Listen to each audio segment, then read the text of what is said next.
谢谢各位来到这个系列的最终场。那这个系列，我希望是谈策展跟历史的关系。所以在第1场跟第4场，就是今天是第4场，这2个部分是艺术策展史这边的curating 成为一个名词，我们来谈的是一个策展史的这个事情。所以第1场的新友人帮我们回顾了策展的这个策展史研究的一些方法。那今天 Lucy 也会带来她去研究一些这个不同案例的一些方式。那我们昨天在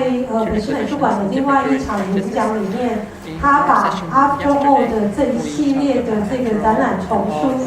介绍给大家。其实每一本他们都处理完全不同的这个主题。然后这个主题的处理方式也非常的不一样，所以我想他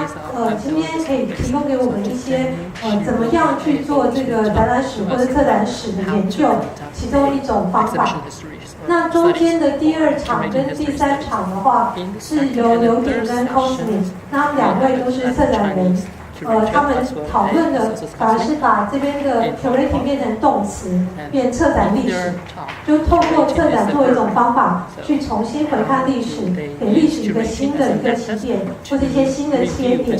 或者是另外一种，也许是误读的方式，它都有可能去重新让我们开启对于历史的一些想象。那我们今天这个部分的话，会比较是第2个，就是 history of curating。那我来介绍一下 Lucy。那Lucy 现在是在 St. Martin， 他们有一个展览史的展览研究这样的一个硕士学程。那他是负责这个学程的。那另外一个更重要的东西是这个 After All 的这个杂志出版，他们有一系列的这个艺术史跟展览史的这个书籍，都是由 Lucy 这边来处理的。所以我们昨天大家就有听了他怎么样去处理每个不一样的这些出版。那明年会出到第9本，所以从2011年开始，他们陆续的每年一直不断的用一个一个的展览的个案的方式去出一本一本的书。那我想这个研究其实非常非常扎实的，尤其是他们的这个回看历史的部分，除了把当初的一些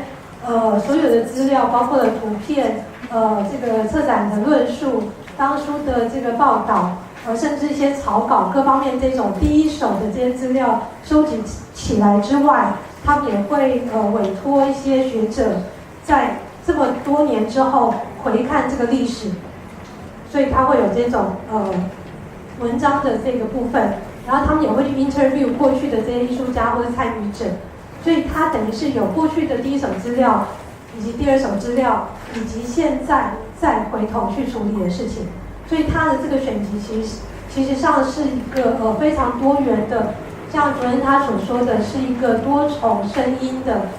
多重层次的一个这个综合。所以这样子可以从完全不同的方向去看策展，或者是看历史这件事情，或者看展览史这件事情，我觉得这是一个非常特别的。那我可能就是把麦克风交给 Lucy。那由 Lucy 今天跟我们谈的是光州双年展第4届的光州双年展。那在这里面有很多的这个台湾艺术家的一些参与，所以他等于是用一个 case 来看说，这个全球的双年展在亚洲所举行的。然后在中间，他又怎么样跟亚洲的这些艺术家或替代空间做一些合作？那我今天是这个 Lucy 会从这个角度来跟大家谈这件事情。那我们欢迎 Lucy。This one? Yes.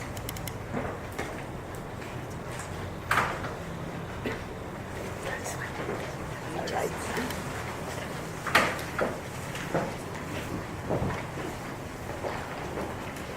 Okay, let me start with some thank yous. I want to thank everybody that's made it possible for me to be here today. So my hosts, the organisers, and to all my interlocutors, and there are a lot of interlocutors, so thank you all. And I want to thank you all for coming along. I'm going to introduce my take on exhibition histories as a field of research in relation to contemporary art. 那首先要非常感谢这么多人一起促成让这一次能够来到台湾，包括主办单位，还有包括许多不同的人的协助之后，才能让他这一次能够到台湾来跟各位分享。也非常感谢各位今天能够到现场来。那今天首先会跟各位介绍的是，如果展览史作为一个研究的主题的话，跟当代艺术之间的关系。We'll first talk in general terms before presenting some work from within the field, opening up my generalities to debate through one particular example. 今天会先跟各位以通盘的角度来说明这件事情，以展览史作为一个研究的主题，之后再会跟各位用一个非常明确的案例跟各位分享，然后进而进入到不同的论点。Specifically, I'm going to share some of my work in progress concerning an element of the 4th Gwangju Biennale of 2002, the show titled Pause, which included 2 Taiwanese artists, Xie Teiqing and Michael Lin. 今天跟各位介绍他们现在正在进行研究的2002年的第4届光州双年展，尤其其中有2位台湾的艺术家参与，一位是谢德庆，一位是林云宏。And also 2 Taiwanese artist groups or exhibition spaces, Post 8 or P8 and IT Park. 另外一部分是台湾，还有包括一通公园，还有后巴2个团体或替代空间也参与了当年的双年展。First then, what do I mean by exhibition histories when it comes to art? 首先，到底所谓在艺术的领域当中，所谓的展览史是什么呢？ For me, exhibition histories means privileging the moment in which art engages with a public to spark debate. 对他这个人而言，展览史的意思是当艺术跟大众还有公众产生交集跟互动的时刻。It means asking how particular art engages. It means asking how particular art presented in a particular way, in a particular physical, historical, and geopolitical context, has changed how art is seen, made, and discussed. 其中当然包括了这种特定的艺术，在特定的方式，然后在特定的时空，有包括了实际的时空、历史脉络跟地缘政治的脉络当中，到底如何改变了人们去看待、讨论跟制作艺术的方式。I need to be clear that when I say exhibition, I mean any context in which art finds a public or publics. So this could of course be a museum show or a biennial event, but there needn't be such a conventional frame. 今天在介绍展览的时候，其实当然包括了各个不同的情境，只要是艺术跟大众接触的情境，都可以称之为展览。这个展览的空间当然有可能是双年展，也有可能是一般的美术馆，当然也有可能是这两种以外的空间。And my commitment is to exhibition histories in the plural, implying lots of different and very likely conflicting historical accounts. 今天要跟各位介绍这个展览史其实是复数的，所以它是一个多重不同的展览史，其中可能有不同的观点，甚至是互相矛盾跟冲突的观点。So just to be clear, I'm not interested in exhibition history singular, which implies a single authorized version, just one account, as if this might be uncontested. 今天所谓的展览史，并不会是那种单一的展览史，或者是有一种权威观点，把这个当作唯一的角度的唯一的展览史。所以他今天讨论都是多重角度的展览史。And I'd like to learn more about what this might mean here in a Chinese language context, where I understand that the distinction between history singular and histories plural is not as simple as in the English way. 当然，今天也想要了解的是，在华文的世界里面，这个展览史如果要以复数跟单数的区别的话，在以中文而言，其实我们单复数并没有那么大的区别，要如何去讨论是一个另外他想要了解的地方。So in fact, I believe that history always means histories plural. 所以对他而言，历史永远都是多层次跟多面向的。By which I mean history is multivocal and disputed. Different people have different accounts, and these will never all agree. 所以每一个人可能都会有不同对于历史的观点跟角度，而且彼此之间可能永远都没办法达成共识。However, there is something particular about exhibitions. Their public eventhood, we might say, their outward-facing, experiential, and circumstantial characteristics. These things demand that we think about diverse accounts of the same thing. So I will always insist on exhibition histories in the plural. 在这些情况之下，尤其是对于展览而言，展览永远是面向对外的，而且它永远是要跟很多人互动的，有很多的体验、很多的情境而已。所以在这种情况之下，我们当然要考虑的是，在同一个事件里面有这么多人都有在这个空间里面的体验，有这么多的不同。所以我们在这边讨论展览史的时候，势必是讨论多层次、多面向、不同观点的展览史。Because I seek to learn from diverse perspectives while allowing them to differ. 所以我们希望能够从不同的观点里面去允许他们有不同的呈现。Actually, if it didn't seem too clunky or clumsy in English, I'd also prefer the word exhibitions to be in the plural, as well as histories. 所以我们一方面除了历史就是多面向跟多重的之外，展览本身其实也是复数的。This implies that we cannot generalize across exhibitions too much, that we mustn't treat them all as the same thing, but rather we must pay attention to plurality, diversity, and particularities. 所以在这种情况之下，即便我们讨论展览的时候，展览其实也是多面向，是复数的，有各种不同的展览共处的存在性。Other languages have much more latitude here. Speaking in Rio de Janeiro in Brazil last year, I was heartened to find that the expression exhibition histories was conveyed by the translator as histories of exhibitions in the Portuguese. 比如说，在不同的语言里面，其实讨论展览史的会有不同的困难度。比如说，他去年在巴西圣保罗演讲的时候，当他们讨论展览史的时候，其实在翻译成葡萄牙文的时候，他们会讲的是展览的历史。And I was heartened because in the plural, the factual multiplicity of shows is emphasized. It suggests we must always be open to consider another different case study, rather than just sticking to the one exhibition that we think we know best. 所以在这种情况之下，我们势必要去讨论的是，如果在同一个展览，在同样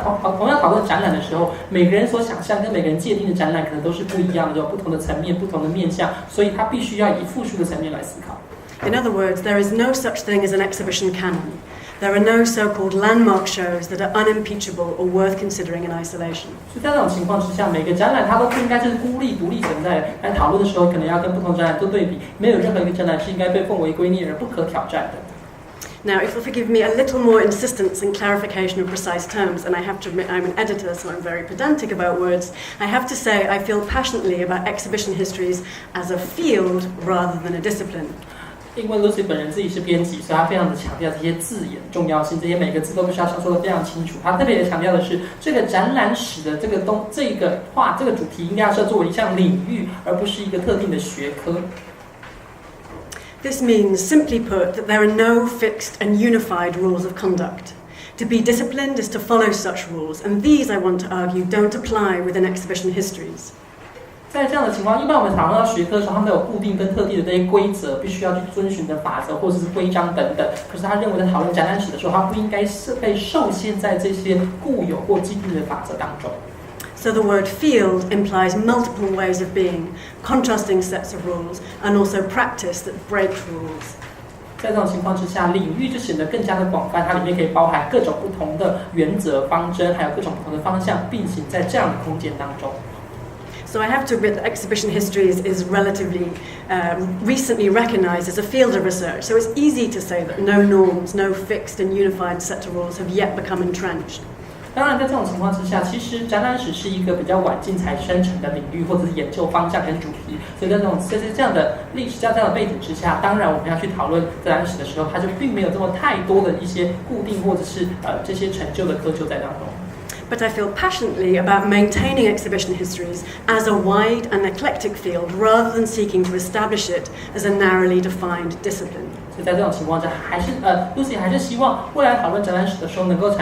保持一个非常广阔而且不拘一格的特定的广泛的领域，而不是一个经过非常狭隘定义的学科。So the main players in the field of exhibition histories are writers and editors, but also artists and curators, and sometimes these roles overlap. So looking across the board, we see a variety of methodologies put into practice, and a variety of formal outcomes, from essays and books to exhibitions and film programs. And this variety is to be celebrated and nurtured. 在这个领域当中，展览史的领域当中，其实包括了很多的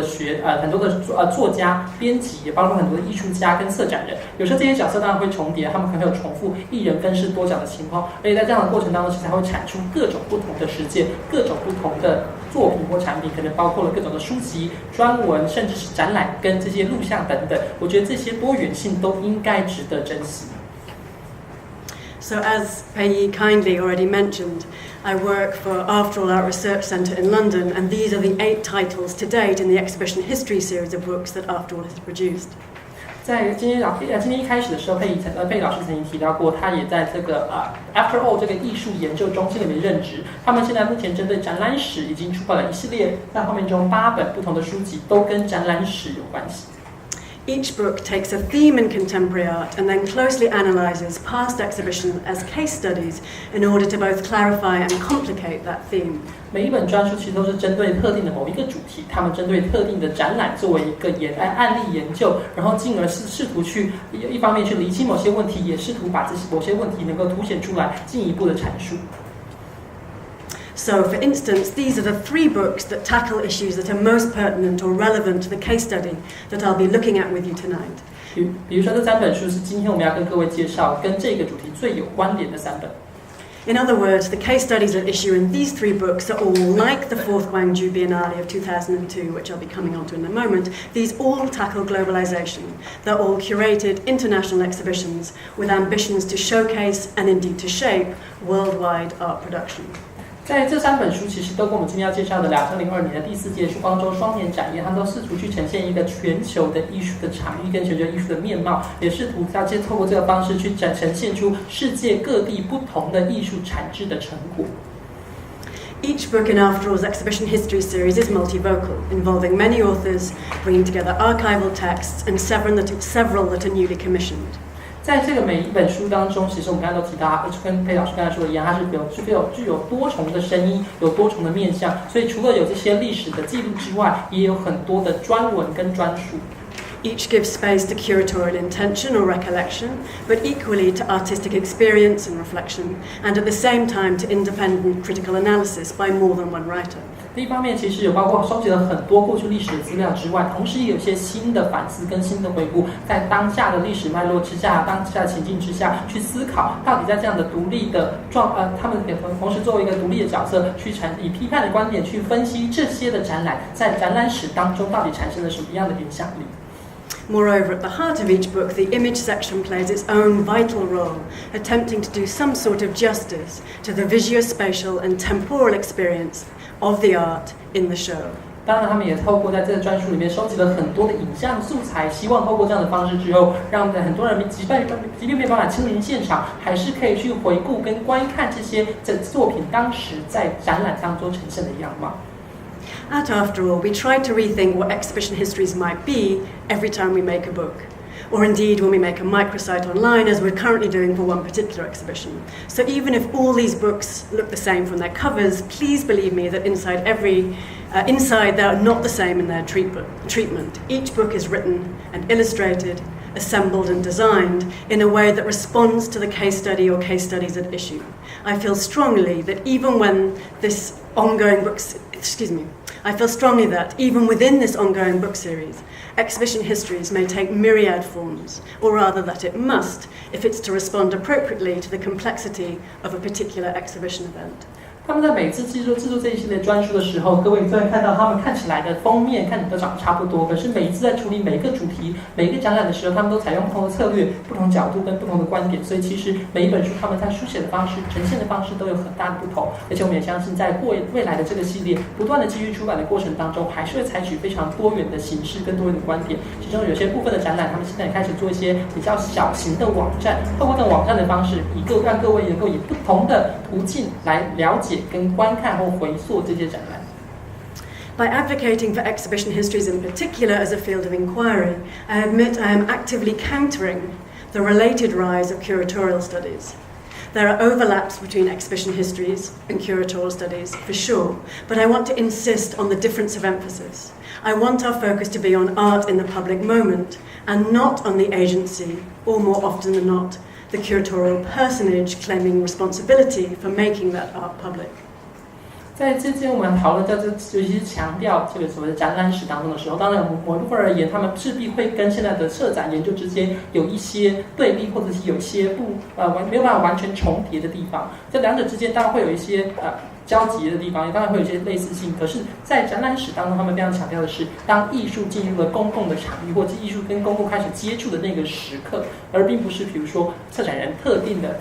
角度或特定的观点。所以他们希望强调的是，在展览进入到，尤其是艺术进入到公众的时刻。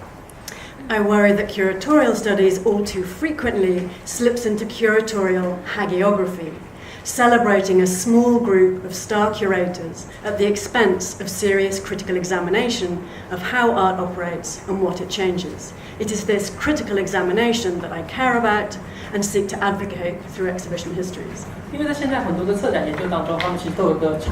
偶尔会发生的现象，是他们会把特定少数的策展人，就好像封神，把他们当成圣人，把他们有太过高举他们的地位跟他们的角色。在这种情况之下，策展历史特别要强调的是，我们除了要去看看策展人的角色之外，同时艺术本身这个角色也非常的重要。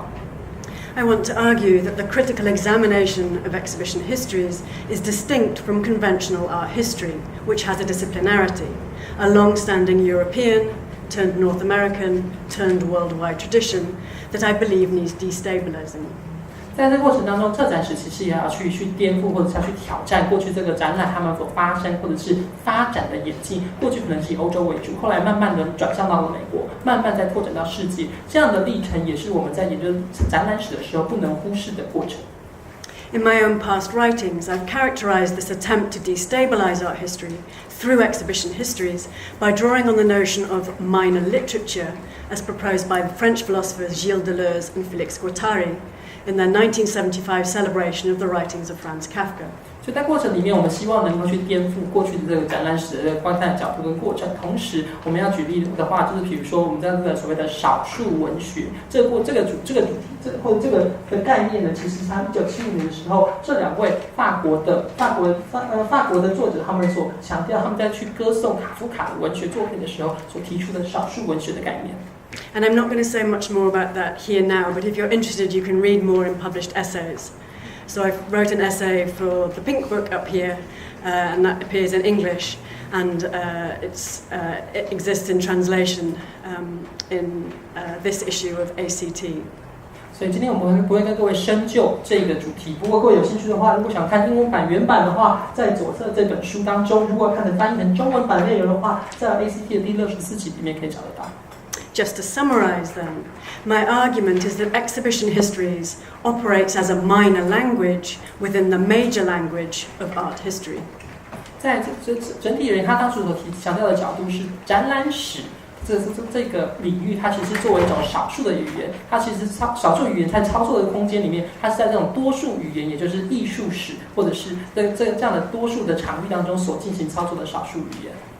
This is not to say that it is inferior or second-rate relative to art history, but instead to say that exhibition histories as a field makes strange, subverts, or deterritorializes art history. That's the Deleuze and Guattari word, deterritorialize. 这并不是代表说他们这个展览史低于艺术史，或者是它从属于艺术史当中，而是展览史它会有一种比较突兀，或者是它能够颠覆过去展览史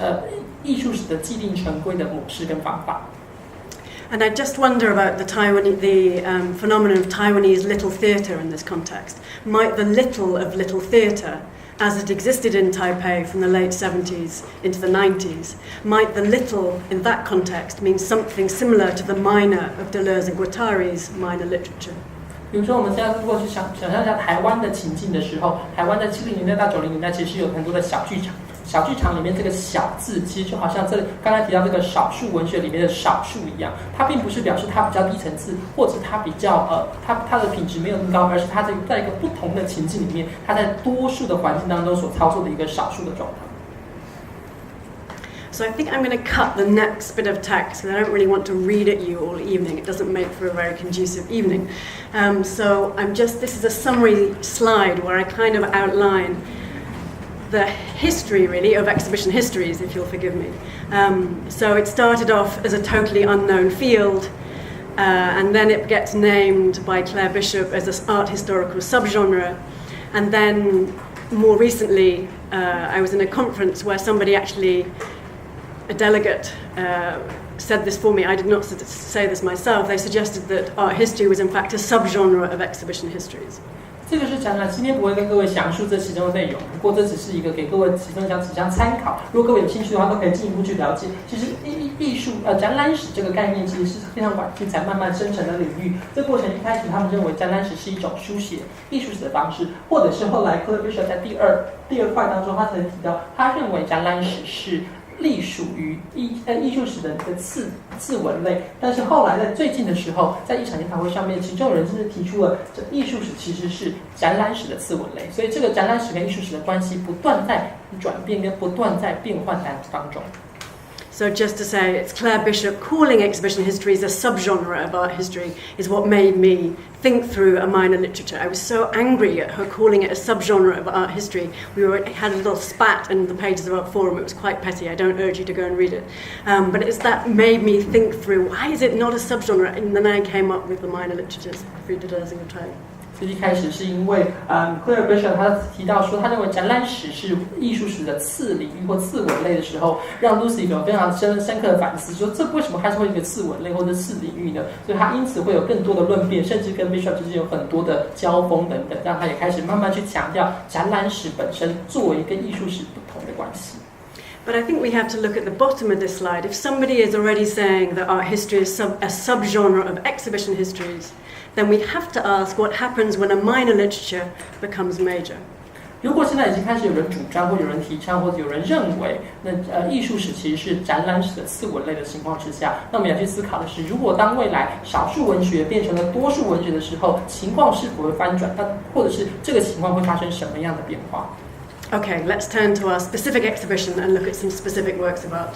接下来我们要跟各位介绍就是特定的、明确的这个展览，还有其中的艺术品。So here we are looking at one half of the Biennale Hall in Gwangju, South Korea, in 2002. 接下来看到的是2002年的第4届光州双年展的现场画面。The full hall and surrounding grounds housed the exhibition entitled Pause, as curated by Ho Han Ru and Charles Escher, with Wang Kyung-sung as their host. 这个展览当时他们的主题叫做暂止 pause， 那其中他的策展人包括侯汉儒、还有 Charles Escher 以及 Wang Kyung-sung， 他这三位作为这次展览的策展人。Pause was the central element of the Biennale in 2002, with another 3 projects running alongside, but I'm only going to talk about Pause. 暂止其实这次2002年双年展里面的中心的核心的主题，但是其实旁边还有3个卫星主题，不过今天我们只锁定在 Pause 暂止这个主题当中。To introduce the Gwangju Biennale of 2002, let me start with a little background context, glancing locally, regionally, and globally. 当然是给各位介绍一下2002年第4届的光州双年展上，必须要跟各位说明其中的背景跟脉络，不论是它在本地的脉络、区域的脉络，还有全球的脉络。The Gwangju Biennale, as you may know, was founded in 1995 to commemorate the city's 1980 uprising against the ruling military government and the resulting loss of protesters' lives.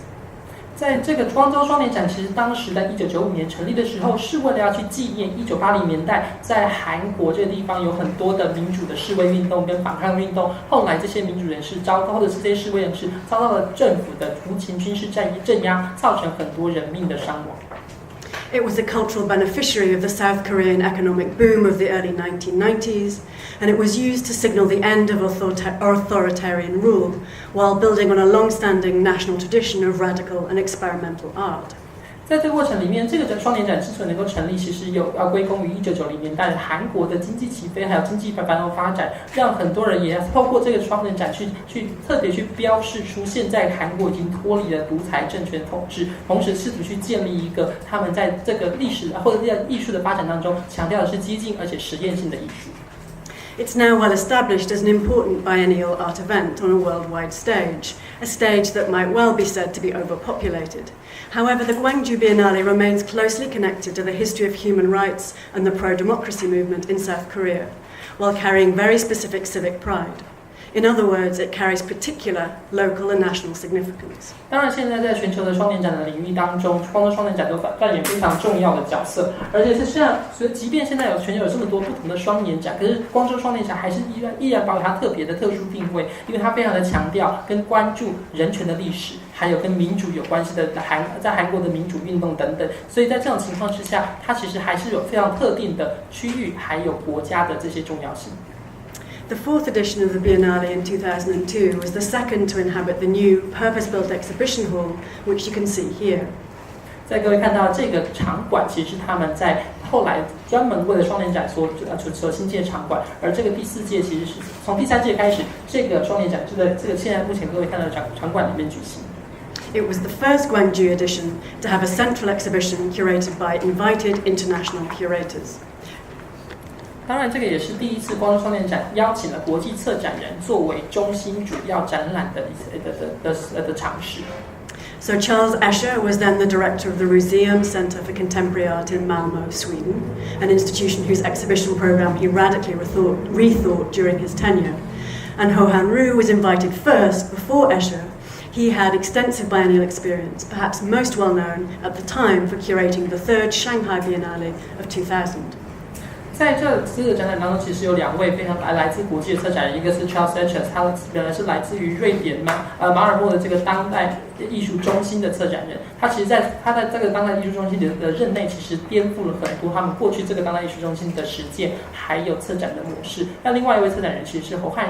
儒当时最著名的作品，其实是他策划了2000年的上海双年展。In their recent book called Biennials, Triennials and Documenters, published last year,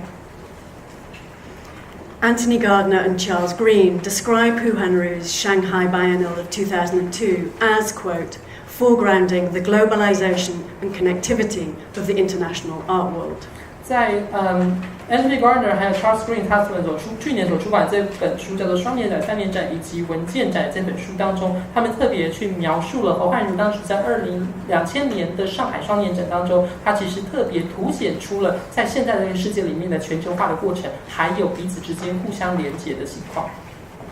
In this book, Gardner and Green assume a worldwide purview, and they describe the 1990s as the decade of Asian biennialization. That's their term. 在这本书当中，这2位作者其实特别强调，90年代是亚洲迈向双年展化的一个重要时期。We might generalize this a little, perhaps just to refer to Asian ennialization or art perennialization in Asia, if only to flag that triennials or 3-yearly shows alongside biennials. In fact, actually, when celebrating perennial art events in this book, Gardner and Green actually make particular reference to the Fukuoka Asian Art Triennale in Japan, along with the Asia-Pacific Triennial in Queensland, Australia. So they themselves foreground triennials. 其实他刚刚提到的是亚洲的双年展化，但是其实这过程里面，亚洲并不是只有双年展，还有很多的，例如说3年展，还有其他不同的展览里。包括在这本书当中，2位作者都曾经提到，比如说在日本的福冈亚洲艺术3年展，还有在澳洲昆士兰的亚太3年展。Gardner and Green suggest that the Asian art perennials of the 1990s are significant to the extent that they promote dialogue across the region, across Asia or the Asia-Pacific region, without dependence on Western Europe and North America. 在这个过程当中，这2位作者之所以强调这90年代的重要性，是因为在这个过程里面，其实亚洲的很多的双年展都开始让大家进而去摆脱了在西欧或者是美国的这些的依赖之后，开始以亚洲的观点去讨论亚洲的艺术。And they contrast this with a veritable boom of biennials in Asia in the following decade, in the 2000s, which they see as operating instead and more widely as part of global art circuits, where, just as Chin Tao Wu dramatically proved in 2009 in her historical and statistical analysis of Documenta, the 5-yearly exhibition in Kassel, Germany, most Asian artists represented in these public contexts have European or North American life experience. 其实后来这2位作者也对比了，刚才提到90年代的亚洲的双年展的重要性，后来他们也对比了在2000年以后的这些发展，其实这些的双年展就逐渐从亚太的地区或者亚洲这个观点开始迈向全球，或者是涵盖到更广泛的层面。其实吴金桃老师他们在另外一个他的2009年的研究当中，他也去针对了在卡塞尔文件展当中的内容，其实他那时候注意到，多数在这个卡塞尔文件展当中的这些亚洲的艺术家，过去都会有来自不论是在欧洲或者是北美生活过的经验。In other words, the shift that Gardner and Green narrate is from the 1990s, where they see a sense of Asian contemporary art emerging, and specifically through newfound perennial art events in the region, shifting to the 2000s, where they see the increased boom in biennials and triennials in the region as being rather about global art circulation more widely and generally. That is, here in Asia as elsewhere, without particularity. 所以这2位作者他其实强调的是，在1990年代这个过程当中，他们其实看到很多的亚洲地区的双年展都有这样着重于亚洲或者亚太的层面，而到了实际到了2000年以后呢，其实很多即便是这些双年展跟3年展在亚洲如雨后春笋般的不断出现，可是他们开始去强调的是全球艺术的流通，换言之，他们就没有这么的着重在亚洲的成分当中。To some extent, I'm going to read the pause exhibition of the 4th Gwangju Biennale of 2002 against the grain of this otherwise useful outline sketch provided by Gardner and Green. 所以在这个过程当中，我们要特别去关注的就是我们今天要介绍的2002年的第4届光州双年展，特别要去对比的是我们刚才提到这2位作者他们对于90年代的双年展的看法。Nevertheless, as you might immediately know from the names of the 2 Taiwanese artists included in the exhibition, as I've already mentioned, so Xie Teixing and Michael Lin, here the show clearly fell foul of what we might call the Wu effect after Jin Tao Wu's analysis. That is, both artists were closely associated with what she calls the Western art world prior to their inclusion in the Pause exhibition in Gwangju, with Xie based in New York since 1975 and Michael Lin growing up between Taiwan and the United States and exhibiting in Europe as well as Taipei in the end of the 1990s. 在这个过程当中，我们刚才当然提到了，就是吴金涛老师研究说到2000年之后，很多所谓的亚洲的艺术家，其实过去都会有在欧洲还有美国所生长的经验。但在这次2002年的第4届光州双年展当中，出席跟参与的2位台湾艺术家谢德庆老师跟林明宏老师2位，其实过去都有在美国或者在欧洲生活的经验。谢德庆老师从1975年之后就在美国长期的生活。那林明宏老师其实在台湾跟美国之间的求学经验，还有甚至他后来在欧洲的展览当中，其实都去凸显出了，或者是证明了吴金涛老师的理论，这些艺术家都有欧洲跟美国的生活经验。But I think that's much too simple. I think the picture is also productively more complex than that. That Gwangju of 2002 was not just another biennial of global art, as I hope to come on to demonstrate. 但是其实当然实际的情况并不是这么的简化，其实还有更复杂的元素在其中。我希望之后其实接下来在介绍2002年的第4届光州双年展的时候，也可以凸显其中的复杂性。The Pause exhibition of the 2002 Gwangju Biennale is significant regionally and globally, I believe, for being, on the one hand, strongly driven by an interesting overarching curatorial concept and argument, and on the other hand, for delegating elements of curatorial decision-making to numerous others who were invited by those with overall responsibility, by Ho Henru and Charles Escher, to shape their own projects independently within the Biennale pavilion that we're looking at here. 当然，2002年这次的光州双年展当中呢，其实非常强调它的区域性还有全球性。一方面，他们当然是对于这些跨国的，还有这些区域性、全球性的这些论述，还有他们的决策过程感到有兴趣之外，另外一方面，我们刚才提到这2位海外的策展人，包括侯汉儒跟 Charles Escher， 他其实都透过这些不同的观点跟邀请不同的艺术家之后，希望能够在他们自己独立的方式进行策展的作业的时候，也就去呈现出来，在各个不同的场馆里面所看到的这个情况。包括我们现在看到的画面。So, what was the strong overarching and curatorial concept and argument? Ho and Escher reflected and sought to amplify the curatorial picture for art production that they observed outside of the long-established art world centres in Western Europe and North America, away from Paris, New York, Cologne and London, for example. 在这个过程当中，其实他们到底核心的这个策展的概念或策展论述是什么呢？2位策展人其实他们都注意到，其实在北美或者是欧洲以外的这些艺术实践，其实有越来越特殊或者是越来越不同于过去欧美的地方这些的艺术产值。所以换言之，他们认为在亚洲的地区的艺术产值其实已经不同于，例如说巴黎、纽约、科隆或伦敦。Specifically, they affirmed the vitality of self-organized exhibitionary practice by artists in Asia and beyond. They asserted the dynamism of artist-run spaces and also of collectives of artists actively engaging in publics in the absence of a specific venue, celebrating all of these initiatives that were operating independently of museological infrastructure, without municipal, state or corporate funding. 在这个过程里面，他们特别强调的是亚洲有很多由艺术家所主导或者由艺术家所策动的这些的过程或是艺术实践，而这些的由艺术家所经营的空间当中，其实他们都有很多的艺术家一同合作去经营，或者是他们在没有这些特定场馆的情况之下，跟大众有更多的互动。由于他们非常强调的是，这些的艺术家所经营的空间，他们都独立于过去这些美术馆的架构之外，而且他们其实有时候并没有任何的，比如说地方政府、中央政府，或者是来自于企业的经费来源。Ho Henru and Charles Escher's curatorial aim seems to have been to increase the visibility of these artistic initiatives, and moreover to connect them up with each other. 也希望他们也希望透过这一次的展览之后，能够去凸显这些的艺术实践，尤其是这些艺术家所经营空间的实践，同时也希望透过这个展览进而串联彼此。So invitations were issued to some 25 artist-run spaces and artist collectives, with the idea being that they would each recreate their own practice as a part of the Biennale. They would make their own selection of artists and develop their own display strategies. They would represent their local activity, whether this was anchored in Taipei, Jakarta, Warsaw or Glasgow, for instance. And they would transpose this to the new temporary situation in Gwangju for the duration of the Biennale exhibition. 所以当时他们两位策展人就广泛的邀请了大概25家的有艺术家所经营的空间或者团体，希望他们能够到了这个双年展现场来之后，能够重现他们的艺术实践。他们也请他们自己挑选艺术家，请他们自己去设置自己的展陈策略之后，不论这些策略可能抱有很大的地方或者地方性，例如说可能来自台北、来自雅加达、来自华沙，或者是英国的格拉斯哥等等，都希望能够在这个暂时或者这临时的空间里面，能够呈现出他们各地的特有的艺术实践。Now, if this were exclusively the curatorial strategy of Ho and Escher, then they might indeed have done justice to the exhibition title that was actually given to them by the Biennale Foundation, the title Pause.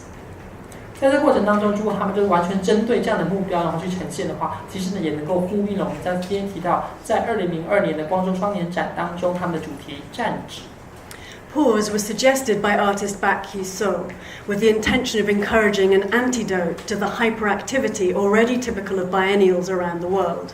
aiming to challenge the frenzied undertow of a marketplace rampantly consuming new names and the latest artworks. 在这个暂止的这个主题，其实是韩国的艺术家 Park Hee-so 所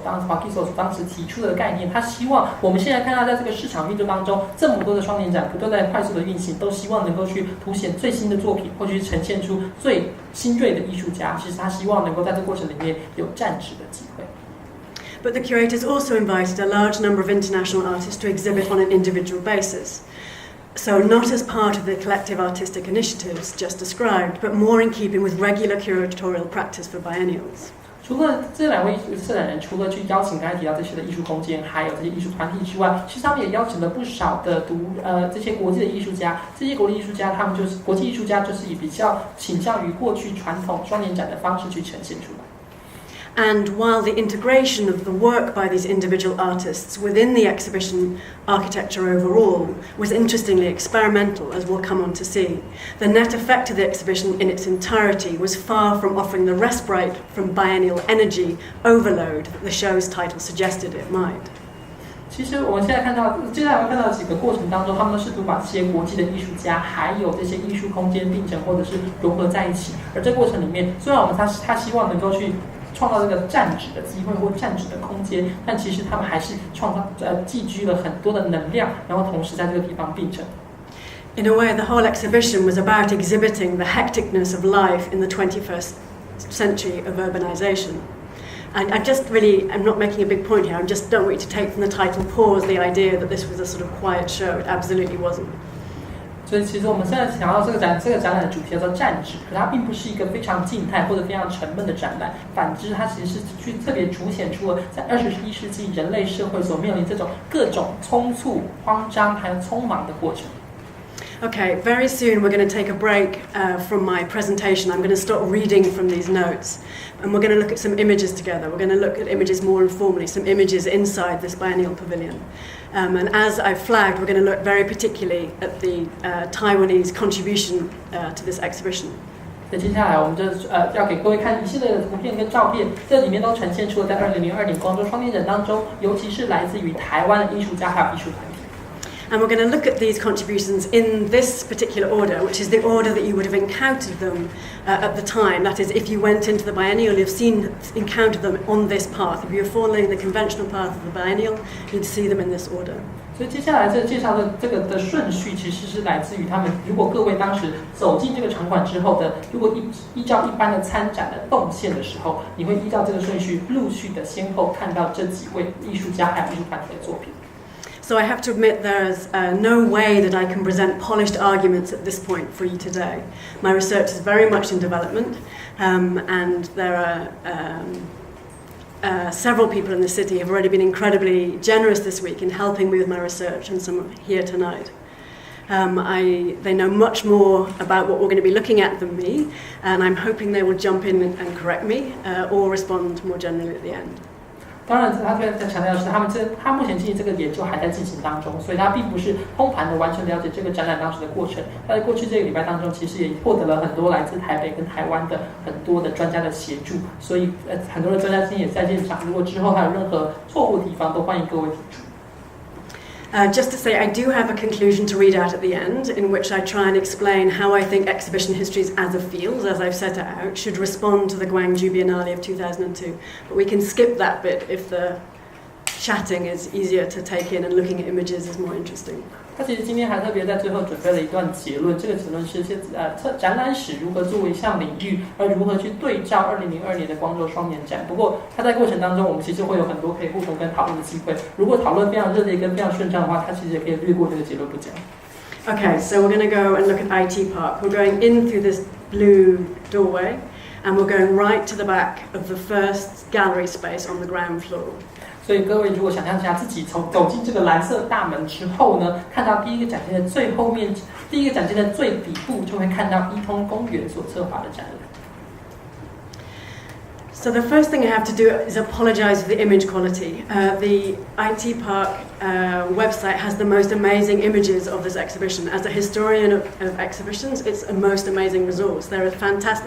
loads of photographs and lots of different angles, and I would urge you all to consult it rather than rely on the very poor quality images that I'll be showing tonight. 首先要跟各位道歉的是，这边看的或者画质或解析度并没有很好。不过各位如果到一通公园的网站上面的话，一通公园的网站有非常广泛、非常精致而且非常高画质的很多影像素材跟内容，所以各位有兴趣的话，都欢迎前往一通公园的网站里面去看到更精致的画面。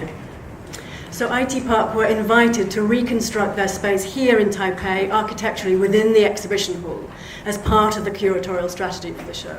当时一通公园受邀的时候，策展人就希望他们能够在光州双年展的现场去重现他们在台北这个展览空间的结构跟架构，也是作为他们的策展跟展览的策略之一。 And I have to say, this strategy of recreating artist-run spaces within the biennial was acknowledged as sort of historically important just 3 years after the show. So I just want to give credit to Elena Filipovic, because she confidently and convincingly hailed the exhibition in just 2005, both for its conceptual strategy and for its formal translation of that strategy into the exhibition space. 这样的在双年展里面重现艺术空间或者是这个展览空间这个策略，其实在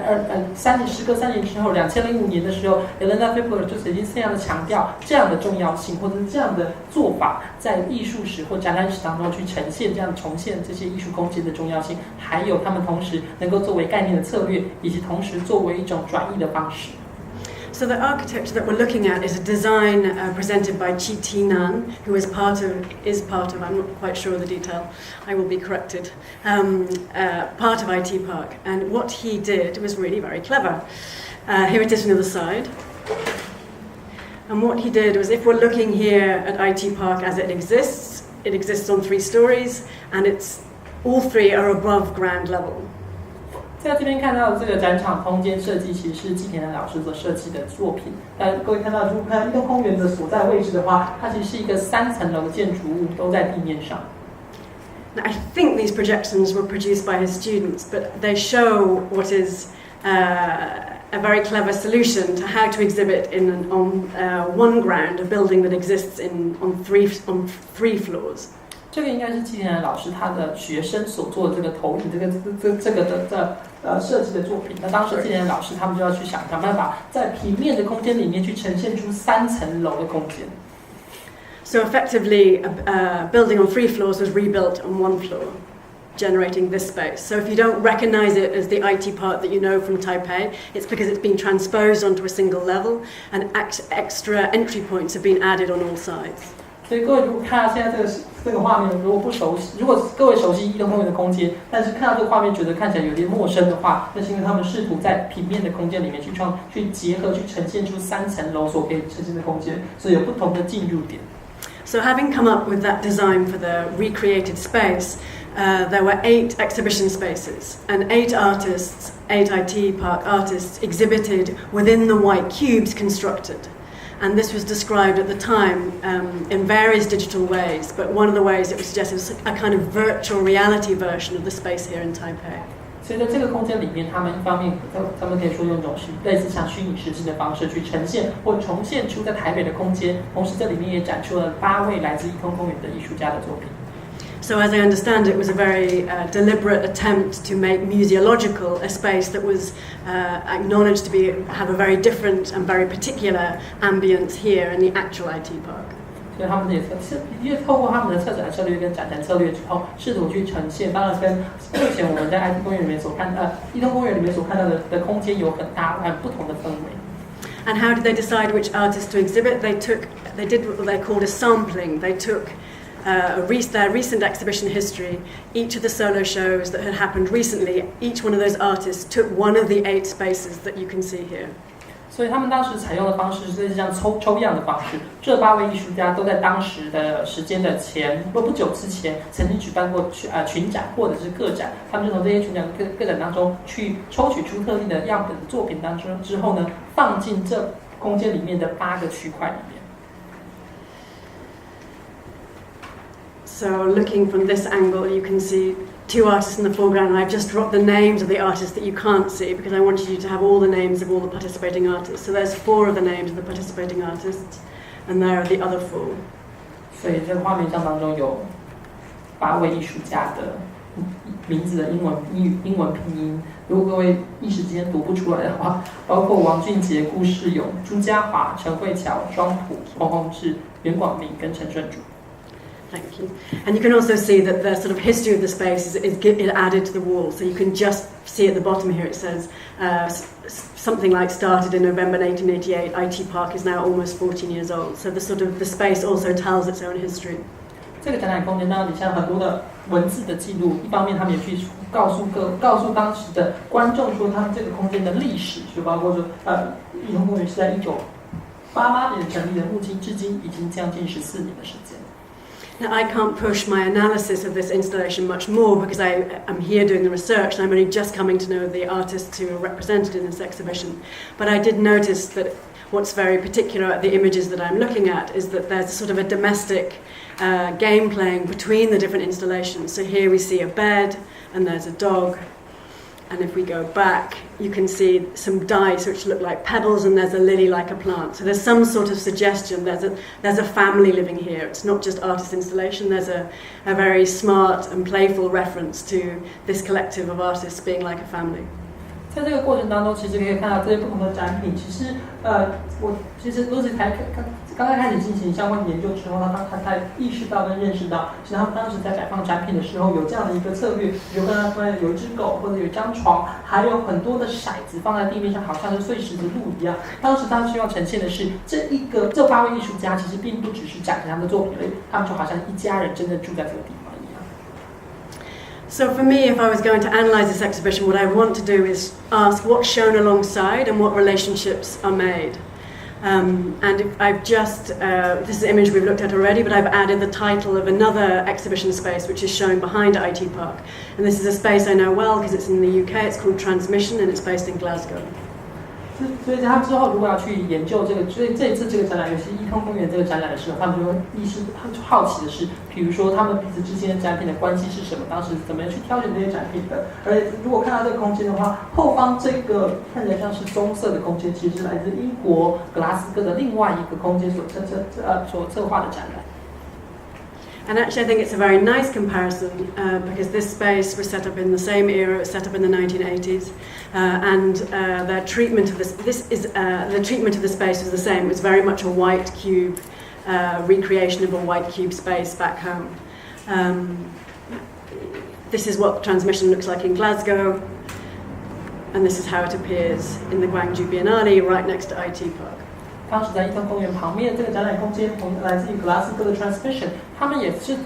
采用类似的策展策略，他们把当时在格拉斯哥这个艺术空间能够试图在这一个光州双年展的展场当中重现出来。But since many of you may not know Transmission, I thought I would also show the images of a space that you might know, which also has a pre-existing relationship to IT Park. This is how Parasite represented themselves, founded a decade later, almost a decade later, 1996. 刚才提到那个 Transmission 跟一通公园都是在1980年代的时候所建立的空间，而这个空间各位也许比较熟悉，来自香港的 Parasite， 他们在将近10年之后成立的这个空间，而他们也在这个地方试图去重现他们在香港的空间的样貌。Now I have to say, please don't ask me questions about this because I'm not quite sure what we're looking at. We're definitely looking at a performance, and it doesn't last the duration of the exhibition. But it's just you can see the sort of architectural recreation of their space, and their space has moved since. So don't look to recognise what's there currently. But also you're looking at a performance in that space that didn't last. 所以这个空间里面，当然露丝不要对这个当时这个展览的内容并不了解不深，所以之后各位提问的时候不要问这个地方。但是这个空间其实也并不是 Parasite 目前的空间 ，Parasite 大概在2014年的时候已经搬移到新的空间了，所以现在的空间的新的位置跟当时的位置也长得不一样。不过这个空间在做的是一个行为的艺术，而它是延续了整个展览的过程当中。So I've broken my promise now of walking through the exhibition with you. I've jumped spaces, but I wanted just to give the impression that what we see in the Biennial Hall is like a mini city, because you've got all these individual art spaces brought under one roof. So as you're walking around, you're seeing a sort of an art city, an international art city recreated in one hall.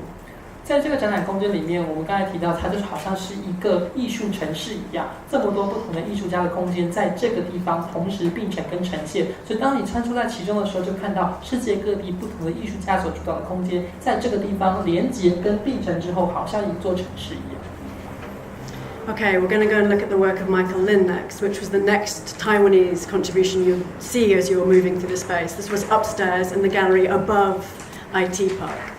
所以接下来，如果各位继续想象一下，各位看完一通公园的空间，走上2楼之后，到了2楼就会看到林明宏老师的展览空间。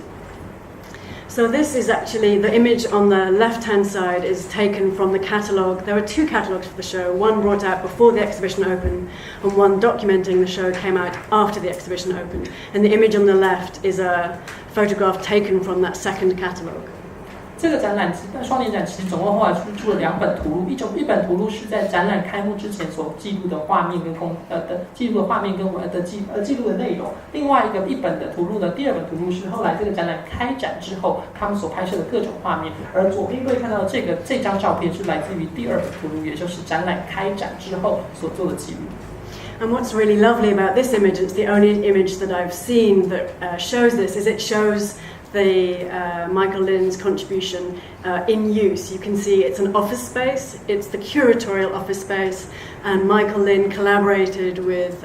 2 architectural practices in order to produce this work. So already you can see it's not just an individualistic artistic contribution in the way that many biennials encourage. It's a collaboration between an artist with architect to produce something that's not just an artwork. It's definitely an artwork, but it's also something else. It's an office space. 这个空间之所以特别，是因为这个展览空间是他们去创造这个好像一个策展的办公室一样，而这个创作的过程，它当然是一个艺术作品，但同时他也林明宏老师也跟2位建筑师合作，一同去策划跟建构了这样的空间，所以跟一般的双年展去强调个人的创作实践跟个人艺术实践有些不同，在这个地方的时候，他们已经有强调这个合作的概念。The image I'm showing alongside, I'm showing you because it shows you how it's a mezzanine. So I don't really want to point. I'm going to jump up. This is where Michael Lin's work is. You went up the scaffolding and into this space here. It's a mezzanine space. The office was built right at the heart of the Biennale, and the idea was that the curators would be in situ in that office for the first 2 weeks of the exhibition, and therefore available for they were supposed to be there throughout the installation period, so any artist installing their work could come grab them, and they were supposed to be in situ for 2 weeks after the exhibition opened so the public could grab them. 这个各位看到右边的这个展览空间，其实就好像是楼中楼这个夹层一样。各位走上阶梯之后，左侧这个空间就是林明宏老师的展览空间。当时他们的情境跟假设是，这个艺术家会在展览开展之后的头2个礼拜都在这个空间当中，而且当然在过程这个展陈或者是装置的过程里面，艺术家也在现场，所以在展陈的过程，在装置的过程当中，其实其他艺术家都可以跟林明宏老师交流，而且在开展之后的2个礼拜，很多的一般民众也可以在这个现场跟林明宏老师交流。But I have to say, I read this image of the office. 策展人会在那个空间里，不是他。抱歉，是策展人本人会在会在空，因为这个是策展空间，而不是艺术空间，所以策展人本人会在这个空间当中。So I have to say, I read this image of the empty office as probably symptomatic. I can't really imagine the curators sitting here tapping away on computers when the show is being installed. So I guess that's more an idea than a reality. Also, I suspect, I've asked many people, were the curators actually there when it was open to the public? But it seems that the artists all went home before they could test that. 所以当时他很难想象说，在这个无论是布置装置的空间，或者布置的阶段，或者开展之后，策展人可以真正坐在这个空间里面打字，然后跟其他人交流。所以他问了Lucy 就问了很多艺术家说，到底在开展之后，这些策展人有没有真正在空间里面办公，然后跟民众交流？不过很多的艺术家似乎都在开展之前就已经回家了，所以很少人可以作证这件事情。So again, I have to apologise for terrible images. Michael has much better images on his website. I only have the curator's images, which are much less good, I'm afraid. So here you can kind of see how it's a mezzanine space. You can see the Michael Lynn's design, which bridges the table and the floor. It's you can see how terrible photography does terrible things to colours, but you can see it from a different angle here. 这个地方的照片和影像记录其实来自于策展人。如果各位看到林明宏老师的网站上面的话，会有更高画质，还有更精细、更细致的内容。不过这边只要各位呈现的是，当时老师在这个夹层空间里面，地板跟桌面之间的距离就比较近，而且就是比较狭小的一个空间。But Michael Lynn's work is doubly hard to capture with photography because it wasn't just this floor and table. Oh, there you are. Here you have the curator sitting in the office. Well, have I got another image? No. Okay, so there's a camera sitting above the table. So if you look at, we can see the monitor here. This monitor is relaying the image that a camera is capturing of the table and the floor. 这个空间里面并不是只有地面跟桌面而已，他们同时在上方也悬吊了一个镜头，然后这个镜头所拍摄的画面就会出现在各位看到这个画面最右侧那个在楼下的电视机上。Which is another lovely play on is there anybody there and how present are they, and we can see them at work from down here. 所以我们可以从在楼下就可以看得出来，上面到底有没有人，而他们正在进行什么样的工作。So I'm just going to pause it here. Just that these are the selfie shot of the art. You can tell how bad the photography is at the time. 所以这是当时3人的自拍照，或者是3位策展人的拍摄的画面。所以当然当时的摄影画质并没有这么理想。So I'm going to pause with that proof that the curators did spend some time in this office, and I just want to say something about Michael Lynn's practice more generally, because he has a very close relationship with IT Park from very early on in his career. So it's not there's a relationship between the IT Park space and Michael's own contribution. 所以这边当然资料照片可以证明了策展人曾经在这个空间里面坐下来待各位证词。当然，另外一方面要强调的是，林明宏老师其实跟伊通公园之间有很深远的关系，他们长期之间就有合作跟互动的关系。But just to say that Michael's work is circulating in both senses at this time that are described by Gardner and Green. So it's circulating within Asia as contemporary Asian art, as ignited in the 1990s. So for instance, Michael Lynn's included in the first Bokuwaka Triennial in Japan in 1990 and in the fourth Asia-Pacific Triennale of 2002. But it's also circulating, Michael Lynn's work at this time is also circulating as global contemporary art as seen in Europe. So he's also exhibiting in Paris, Helsinki and Istanbul. So those are the two senses that Gardner and Green split between the 1990s and the 2000s. 刚才提到那两位作者 Gardner 跟 Green 曾经在那个书里面提到90年代的亚洲各地的双年展跟后来的亚洲各地的双年展有什么样的不同的情况？比如说以林明宏老师的案例来说，好，他在90年代的时候，他当时展陈的时候，大家对他的印象，或者大家给他的这个头衔是当代亚洲艺术家。比如说，他不论是在福冈的亚洲艺术双年展，或者是亚太3年展当中，都是以这样的面貌呈现或这样的头衔出现。但后来到了2000年之后，他就是以全球当代艺术家的形象跟概念呈现在各位眼前。Okay, we're going to move on to the third of the 4 Taiwanese contributions, and we started downstairs, we went upstairs, we're now going to move on to the bridge that straddled the 2 sides of the Biennial building. 所以之后我们刚看过这个空间，走上2楼之后再往前走，然后经过一座桥之后，桥接之后就会走到双年展的另外一个部分。So here we're looking at the work of Post8 or P8.A collective of artists who are working together to produce art. So they're not showing the work of others, but they're working collectively to produce their own art. 在这一个展览空间是来自于后8的创作，他们并不是去策划或者是呈现出其他人的作品，而他们是一起合作，在这个地方产制艺术作品。And their work's in 2 places. It's on the bridge, as I described, between the 2 halves of the Biennial Hall, but it's also, this is a close-up of what you can see on the panels there. So on these screens, you see images of P8 in action. This is them in the countryside, and it's documented and turned into a screen. And these screens are on the top floor, and they're also underneath on the ground floor.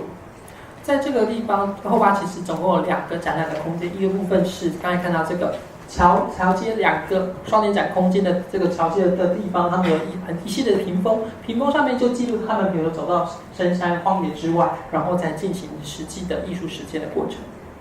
So as you can see downstairs, that opens the elements, and I gather that the water you can see here, the remains of one of Song Dong's water drawings.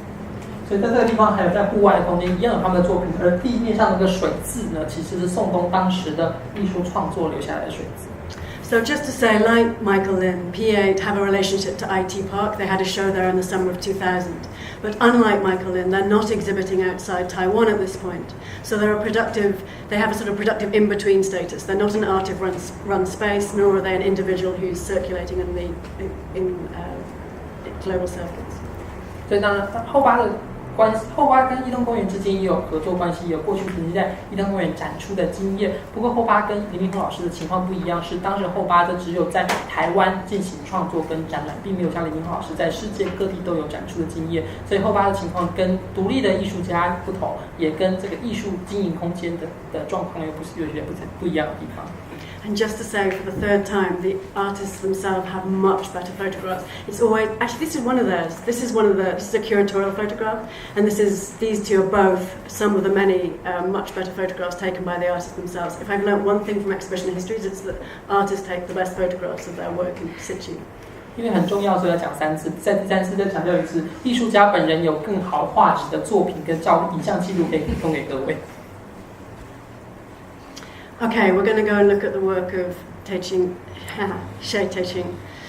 We're going downstairs on the other side of the gallery. And I just have these and their reproductions from the catalogue again, of the second catalogue that comes out documenting the show. 接下来我们跨过了桥梁之后，走到双年展的另外一半的空间，就会看到谢德新老师的作品。而这2张照片也是翻拍自刚才提到的第2本图录的内容，所以第2本图录是展览开展之后所做的影像记录。So here we're looking at documentation and remnants from his 1-year performances of 1978 to 1986 and his 13-year plan from 1986 to 1999. 在这个过程的这个展件当中，各位看到的是谢德新老师的1年行为表演，从1978年一直到1986年，还有他从1986年到1999年之间的13年计划。But what's particularly interesting for me is how they're displayed. They're displayed on the exterior wall of the Ruang Grupa collective from Indonesia. So they're kind of part of the cityscape that the curators have created in the Biennial Hall. They're not just a neutral individual artist contributing their work in any old biennial that could be anywhere in the world. They are integrated into the space of Ruang Grupa, an Indonesian art collective, and put into the sort of cityscape of the exhibition. 我们刚才提到这个展览空间里面，就因为有很多不同的艺术空间，在这个地方重现之后，就好像一个艺术的城市一样，它建构出了一个城市的地貌。而这个谢德庆老师的作品，它所悬挂的位置呢，后面这个空间其实是印尼的艺术家团体 Rangruta 他们所创造的重现的这个艺术空间。所以一方面而言，谢德庆老师他的作品并不是独立的出现在这一个空间，这整个城市地貌当中，而它成为了这整个艺术城市地貌一部分，它展陈在这一个 Rangruta 的艺术空间外墙。And I have to say that looking back at the show now, this is a very prescient inclusion, we could say. So clearly his work was very well known in Taiwan at the time and also in China, but not through exhibition. As I understand it, Guangzhou 2002 was the first public display of his work in Asia. And his exposure in the US only really comes later too. So this is quite an important moment for the exhibition of this work, if not for its discussion. 谢德庆老师其实当然在中国或台湾都有相当的知名度，可是他过去的大家对他认识并不是来自于展览。比如说谢德庆老师的展览，其实一直在亚洲的展出，其实一直是到2002年的光州双年展才第一次在亚洲呈现出来，而甚至他在美国这个展览，其实也是在后续才出现的展览。所以这个时刻对于谢老师的作品来说是非常特别而且重要的时刻。Which is totally fascinating for me, because as someone who's obsessed with art in its public moment, I have to really think about this artist, because he is discussed in the absence of the work being seen often, or the work is being shown in someone's studio or in a classroom here in Taipei, but it's not in public exhibition. So what does that do for the exhibition histories of this work as opposed to the art history of this work? 当然，我们刚才提到展览史其实是涉及到当艺术走进到公众的这个时刻，他认为这个展览史变得非常的重要。刚才提到谢德庆老师作品，也许过去在可能的教室或者私人空间里面曾经展出、展陈或者是讨论过，但是他过去并没有进入到公共的领域当中，所以这个时刻对于展览史而言很重要。但对于艺术史而言有什么样的重要性，也是Lucy 觉得非常值得讨论的地方。Okay, that's your summary shot. That's everything I was going to sort of present to you, and the people who know much more have been very polite and not jumped in to correct me. Shall I read my conclusion, or should we look at these images and discuss? You can do both. 今天要跟各位介绍在光州双年展里面的4位来自于台湾的艺术家或艺术团体或艺术空间所在光州双年展里面的现场所展陈的画面，所以这是我们今天可以讨论的内容。所以现在要询问一下大家的意见，应该要依据这个4个画面的内容来讨论，还是要先等 Lucy 念完结论之后再来讨论呢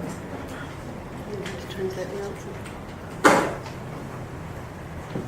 Conclusion or no? You do the conclusion first. Okay, I'm going to read it. I'll read it quickly. Someone raised their hand. Oh, yeah, is there a question? 有人问问题了，那个麦克风。我想要问那个 Lucy 说，就现在整个不管是艺术发展也好，还是这个策展的发展也好，都在往一个全球化的趋势前进，那会不会越来越没有地方特色，然后变得很单一这样子 His question is about like in the current artistic development or cultural development, globalization seems to be a common situation, and does that happen? If this is happening as we are seeing now, does it mean that all different kind of locality or particularity will be limited or become blurred in the process? I think that's the risk of globalization, and I think that's what Gardner and Green point to as a problem of what starts to happen in the 2000s, that every biennial starts to look the same. But I don't think that means they are necessarily the same. I think every exhibition should be keyed into where it is, and it should show work mindful of where it is. So it's a predicament we find ourselves in, but it's not irrevocable. 现在当然全球化是一个风险，而且就像Gardner跟 Green 他们在书里面提到的一样，在2000年之后的这些亚洲各地的双年展，的确有看起来越来越相似而失去了在地性或地方性的现象跟特质。不过，其实任何的双年展或任何展览都必须要去意识到，跟必须要去呈现出自己在地的这个状况，还有再去呈现出在地的艺术家跟艺术作品。所以这是一个现象，但是它并不是一个不可避免的现象。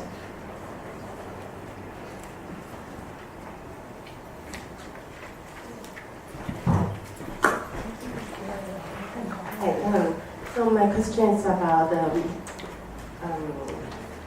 in the relationship between the argument you are advocate and also the methodology of how do you do that research? Because you say that exhibition is when the show open to the public, but we know how. So how do we do the research? Because we are relying on the record in written, right? And most of the record are written by curators, reviewers. And how do we capture the response of the general public to the exhibitions? I mean, how do we capture the diversity of the response to the exhibition?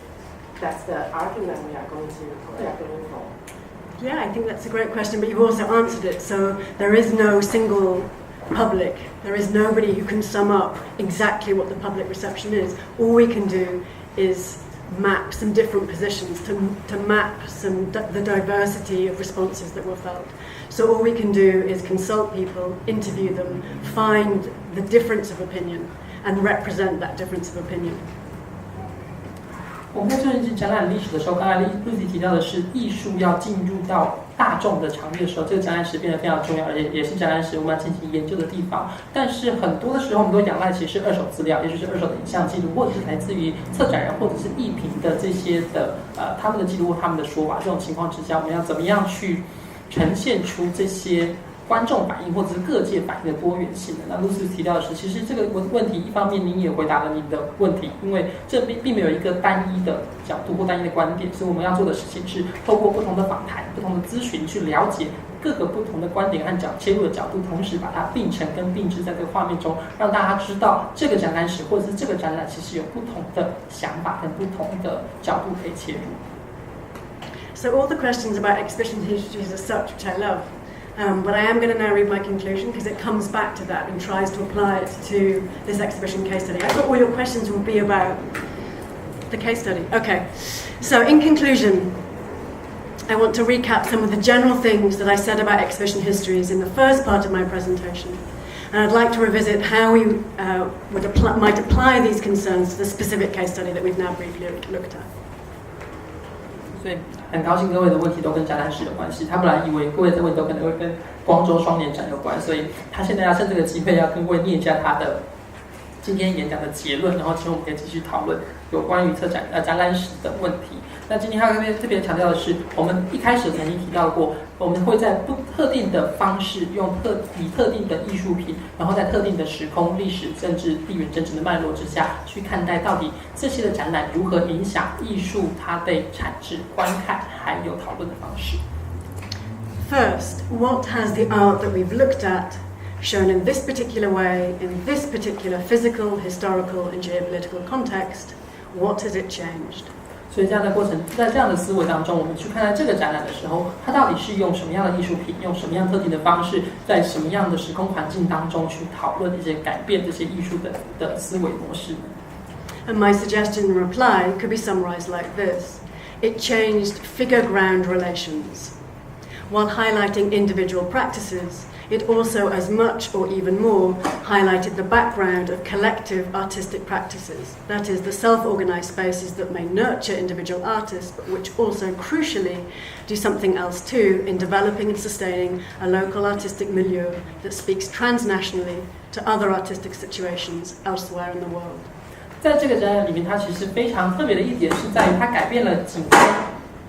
景跟物之间的关系。一般我们都认为艺术家或艺术作品本身是这个物体，而艺术空间或艺术家团体是后面的背景。大家通常关注的是前面这个艺术家或艺术作品，可是在这个展览当中，他试图去翻转这样的关系，去凸显出这些艺术家经营的空间，还有这些艺术家团体，其实一方面孕育或者是培养，或者是创造或者塑造了这些艺术家的个人世界。所以这展览里面。OK， 喜欢我。一方面他有个人的一个艺术家个人的实践，同时他也去凸显出了后面这些不同的因素跟作用。In addition, the Pause exhibition of 2002 also changed figure-ground relations within the globalized art world by highlighting practice outside of the Occidental art world capitals, so featuring Taipei, Glasgow and Jakarta at the expense of, say, London, Paris and New York. I don't know if it doesn't like you or anything. 在这个展览当中，其实还有另外一个特色是，他们当然是呈现了很多在亚洲各地或者是各个地方他们不同于比如说欧美这些地方的这些艺术空间还有艺术世界，所以包括了可能来自于台北、雅加达，还有各个不同的艺术空间，还有艺术家团体级的世界。But that's just my historical narrative, that's the reading I'm adding to the show, and it's important to me that other voices are heard. So what did Shay, Lin, Post8 and those involved in translating IT Park into the Gwangju context? What do they and what do you, because you're a secondary public looking at this exhibition now, what do you make of the show's significance now? And what are its successes and failures looking back? 所以当然这些都是 Lucy 本人她自己的研究的观点跟研究的角度，所以她也更好奇的是，比如说谢德庆老师、林明彤老师、后巴还有一通公园，他们对于这个展览的看法，以及各位现在看到这个展览之后，觉得这个展览的重要性又何在？这些都是不同的角度跟想法。So we could ask some tough questions. Were real and meaningful connections built between the participating artistic collectives? Did any relationships survive beyond the biennial circus of 2002 in order to generate future collaborations or ongoing mutual support between those who came together from different parts of the world in order to contribute? I mean, it's a tough demand, but there is the suggestion that could have been enabled by this show. 当然，我们刚才提到这个展览试图是把各个不同的艺术空间、艺术家让他们共聚一堂之后，在这边共同呈现。在这样的情况之下，这个展览到底后续创造了什么样的连结，有创造什么样的合作机会？是不是因为这个展览而产生了后续的影响力或发展？当然，这是一个可能必须要继续追溯跟深究的问题，也并不是一个很容易回答的问题。And before it looks like I'm slipping into the curatorial hagiography I've criticised, before it looks like I'm anointing Ho Han Ryu and Charles Escher as creative geniuses, and before you accuse me of seeking to canonise the Pause exhibition as a so-called landmark show, let me briefly just outline the field that generated this project and which it played its own role. 在这个过程中，我们刚才一开始提到，其实很多的策展研究当中，可能会把少数的策展人视为好像圣人一样，认为这是一个他们是具有神圣不可侵犯的地位，或者是某些展览是一个指标性的大展，它有特别的地位。当然，在这样的角度当中，也许有些人认为，刚才 Lucy 对于这个展览的论述，似乎就特别把这个展览的地位拉高了，但同时他在这边也要特别强调的是，在这个展览的计划还有它的背景的脉络。So I'm just going to just flag them, 3 parallel or precursor initiatives. So the first one is a symposium and publication about artist-run spaces. So here too, self-organisation amongst artists has moved from the background into the foreground. So it's flagging that there's a rising critical awareness at the turn of the 20th century concerning the significance of artistic practice outside of conventional terms of European and North American museology. 所以第一个，这边看到有3个不同的内容跟不同的情境，这3个东西，这3个主题或者这3个事件，其实都特别有一些特别的意义。例如说，第一个在2002年的研讨会，还有2002年的这个出版的内容当中呢，特别去凸显出在进入到21世纪的时候，这些的艺术家空间，还有这些艺术的团体，它其实都从背景慢慢浮现出来，而去凸显出它的重要性，而且是超脱了过去欧洲或者美国这个美术馆架构之中。So the second example is a guidebook. It's literally just a guidebook, and it's a guidebook to artist-run spaces in 9 different countries across North, East, and Southeast Asia. So, but not, we might note, Taiwan. 在这第二个这本著作当中，其实涵盖了来自于东北亚跟东南亚整个国家各个不同地区的艺术家经营的空间，不过没有台湾。And the third example is curatorial, so it's an exhibition, but there's a catalogue as well. It's actually lots of exhibitions across the region, and then a sort of culminating exhibition in Japan. It's another initiative of the Japan Foundation Asia Centre, and it drew on curators from 7 different countries, including India this time, but not, for instance, Hong Kong or Singapore, and once again neglecting Taiwan. 在这个过程当中，这个第三个内容，其实2002年的日本基金会他们所赞助、所提供的一项展览，以及后来出版的一本图录。这个图录里面其实涵盖了包括来自于7个国家的策展人，其中这里也包括了印度，但是这一次并没有包括香港、新加坡或台湾。So my third example, unlike the first two, isn't focused on artist-run spaces, but it's important in relation to the Pause exhibition which was on at Gwangju in the same time, because it involved networking curators from across East and Southeast Asia, some of whom were artist curators. 在这第三本书的或第三本的那个研讨会，其实跟前面2个不一样，是因为它并不是着重在艺术家所经营的空间当中。不过呢，这一次这个展览，这个展览跟这个图录，其实它的重要性就好像是我们刚才今天提到的暂止这个光州双年展一样，它试图透过这样的方式去串联各个国家的策展人。And if we're starting to sketch exhibition histories, I've now mentioned another exhibition we could look at in relation. There are many biennials and triennials in this period that you might want to consider alongside Pause. So to further examine the analysis of Gardner and Green, you might want to compare the second Fukuoka Asian Art Triennale of 2002, the same year, on the one hand, and the fourth Asia Pacific Triennale of 2002 on the other. That would be a direct way of analysing Gardner and Green's argument. 如果各位，我们今天要去讨论展览史的时候，我们今天介绍了2002年的第4届光州双年展。如果各位想要去对比这个双年展跟其他的类似的双年展或者3年展有什么样的不同或相似性的话，有2个可以供各位参考。一个是2002年所举办的第2届福冈亚洲艺术3年展，另外一个是2002年在澳洲所举办的第4届亚太3年展。